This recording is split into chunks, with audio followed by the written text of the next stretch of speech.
जय श्री राम, जय बागेश्वर धाम, जय बालाजी सरकार। भारत हो या सात समंदर पार का कोई देश, बागेश्वर धाम सरकार के बारे में कौन नहीं जानता। बागेश्वर धाम से कई लोगों की अर्जियां स्वीकार हुई है और कई मनोकामनाएं भी पूरी हुई हैं। ये हम या पंडित धीरेन्द्र शास्त्री जी नहीं अपितु स्वयं जनता कहती है। बागेश्वर मंदिर धाम की विशेषता यह है कि मंदिर में आए भक्तगण और श्रद्धालु मंदिर में अर्जी लगाकर अपनी समस्याओं का समाधान प्राप्त करते हैं। यदि आपका भी कोई काम बिगड़ा हुआ है या कोई काम पूरा नहीं हो रहा, आप भी अपनी अर्जी लगाना चाहते हैं परंतु बागेश्वर धाम नहीं जा पा रहे, तो आज हम आपको बताएंगे कि किस प्रकार से बागेश्वर धाम में घर बैठे अर्जी कैसे लगाएं।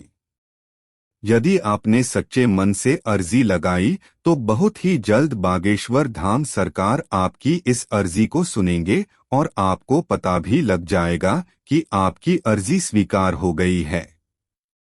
बागेश्वर धाम सरकार वाले गुरुदेव जी यानी श्री धीरेन्द्र कृष्ण शास्त्री जी ने स्वयं इस विधि को बताया है। कोई भी व्यक्ति इसका प्रयोग करके बागेश्वर धाम में घर बैठे अर्जी आसानी से लगा सकता है। आगे हमने यह विधि दी हुई है, आप ध्यान से इसे पढ़ें और सच्चे मन से अपनी अर्जी लगाएं।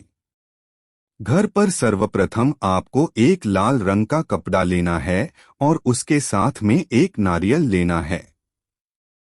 फिर एक कागज पर अपनी अर्जी लिखकर उसे उस नारियल व कपड़े से बांध देना है।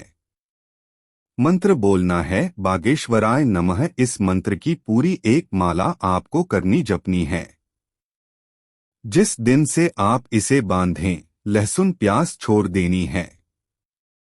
नारियल को अपने पूजा मंदिर में रख लीजिएगा और यदि भविष्य आपको बागेश्वर धाम जाने का अवसर मिलता है तो वहां जाकर इस नारियल को बांध देवें और नहीं जा पाएं तो घर पर ही इसे बांधे रखें।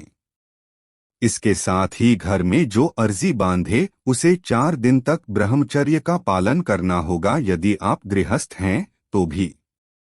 अब बागेश्वर धाम की यह अर्जी बांधने के बाद से ही आपके मन में प्रश्न उठेगा कि कैसे पता लगेगा कि हमारी अर्जी स्वीकार हुई है या नहीं। तो इसका उपाय भी गुरुजी ने स्वयं बताया है। अगर आपने सच्चे मन से अर्जी लगाई है और स्वीकार हो गई तो स्वप्न में लगातार 2 दिन तक बंदर दिखाई देंगे। केवल एक दिन बंदर दिखाई दे तो हो सकता है कि केवल आपको लगन लगी है, इस वजह से दिखाई दे रहे हैं। अर्जी स्वीकार होने के लिए कम से कम 2 दिन तक घर में किसी के स्वप्न में बंदर दिखाई देंगे। अब अर्जी लगाने का और वह स्वीकार होगी तो कैसे पता चलेगा, ये तो आपने जान लिया। मगर अब आपके मन में यह प्रश्न उठ रहा होगा कि अर्जी स्वीकार नहीं हुई तो क्या। चलिए इसका भी समाधान हम आपको बता देते हैं। यदि आपकी अर्जी स्वीकार नहीं हुई यानी कि स्वप्न में बंदर नहीं दिखाई दिए तो फिर से मंगलवार को यही उपाय कीजिए। 2 से 3 बार यह विधि दोहराइए। यदि मन में विश्वास है तो आपको टोकन मिल जाएगा। नहीं तो जहां भी आपके आसपास कहीं दरबार लगता है तो बालाजी स्वयं आपको बुलाकर आपकी अर्जी स्वीकार कर लेंगे।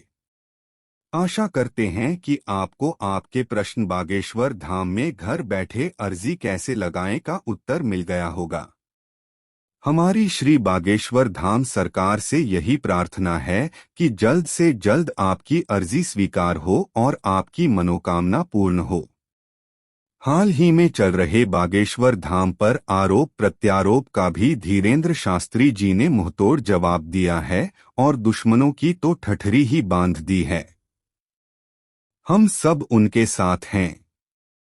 सनातनी यदि मन में श्रद्धा बनाए रखेंगे और अपने अधिकार तथा धर्म के लिए आवाज उठाएंगे तो कोई माई का लाल भी हमारा कुछ नहीं बिगाड़ पाएगा।